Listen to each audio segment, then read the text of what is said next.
Dhagayste, maxaad ka ogtahay dhibka ka dambeeya guusha? Ma jirto guul dhab ah oo lagu gaaro waddo sahlan. Dad badan waxay arkaan natiijada guusha, laakiin ma arkaan dhibkii, hurdo la'aantii, niyad jabkii iyo halgankii ka dambeeyay. Marka aad aragto qof guulaystay, waxaa laga yaabaa inaad aragto farxad iyo sharaf, balse waxaa jira sheeko dheer oo qarsoon oo uu qofkaasi soo maray. Guushu ma aha hadiyad lagu siiyo qof nasiib badan oo keliya, waa abaalmarinta qofka diiday inuu quusto xitaa markii xaaladdu ku adkaatay. Dhibku waa macallinka guusha. Qof kasta oo maanta meel sare jooga wuxuu mar soo maray waqti adag. Waxaa laga yaabaa inuu la kulmay saboolnimo, shaqo la'aan, guuldarrooyin isdaba joog ah, ama dad aan rumaysnayn himiladiisa. Dhibaatadu waxay qofka bartaa waxyaabo aan lagu baran karin fasal ama buug. Waxay ku baraysaa dulqaad, adkaysi iyo sida loo wajaho caqabadaha nolosha. Qofka aan weligiis dhibaato arag mararka qaar ma fahmo qiimaha guusha. Marka aad ku jirto waqti adag, waxaa muhiim ah inaad ogaataa in dhibaatadu aysan ahayn dhammaadka sheekada. Marar badan waa bilowga guushaada. Dadku kuma aaminsana bilowga. Mid ka mid ah dhibaatooyinka ugu weyn ee dadka guusha raadiya la kulmaan waa kalsooni la'aanta dadka kale.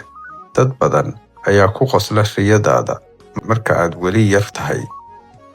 Waxay kuu sheegaan in aadan awoodin, in qorshahaagu uusan shaqayn doonin, ama in waqtigaagu aad luminayso. Laakiin taariikhdu waxay ina baraysaa ama ina tusaysaa in dadkii ugu guulaha badnaa dunida mar lagu wada qoslayay.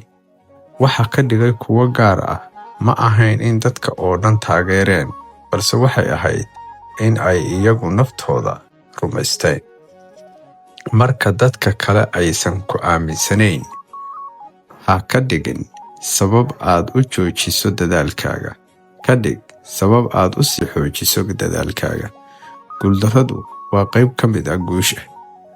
Dad badan waxay u arkaan guuldarrada inay tahay dhammaadka safarka, laakiin run ahaantii guuldarradu waa cashar muhiim ah. Qof kasta oo guulaysta wuxuu leeyahay sheekooyin badan oo guuldarrooyin ah.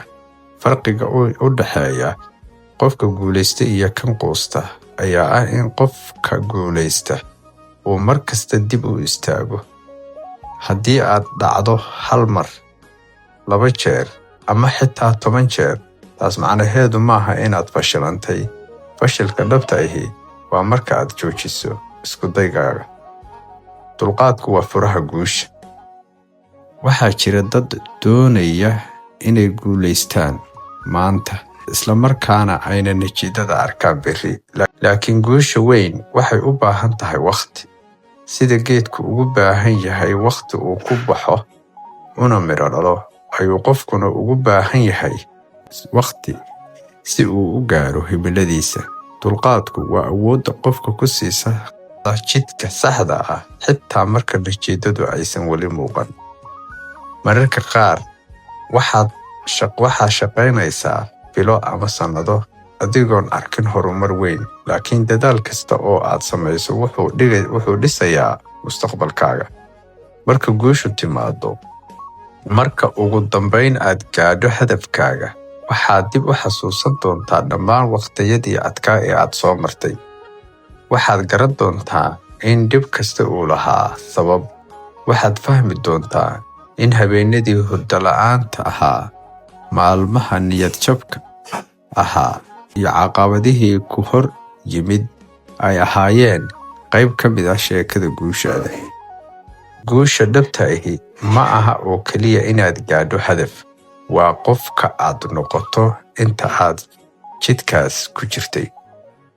Haddii aad maanta ku jirto xaalad adag, ha quusan. Haddii dadka qaar ku yiraahdaan ma awoodid, ha rumaysan. Haddii guuldarro ku soo gaartana, dib ha u istaagin. Xasuusnow in dhibka maanta aad dareemayso uu noqon karo sheekada guushaada berri. Dhammaan dadka waaweyn ee guulaystay waxay soo mareen waqtiyo adag, laakiin ma aysan joojin socodkooda. Guushu waxay jeceshahay dadka samra, dadka dadaala, iyo dadka markasta dib uga kaca guuldarrada. Dhibka ka dambeeya guushu ma aha cadaalad, ma aha calaamad lagaga harayo safarka, ee waa calaamad muujinaysa inaad ku dhowdahay meesha aad rabto inaad gaarto. Waana wax markasta lagaaga baahan yahay inay kuu ahaato safarkaagii quruxda badnaa.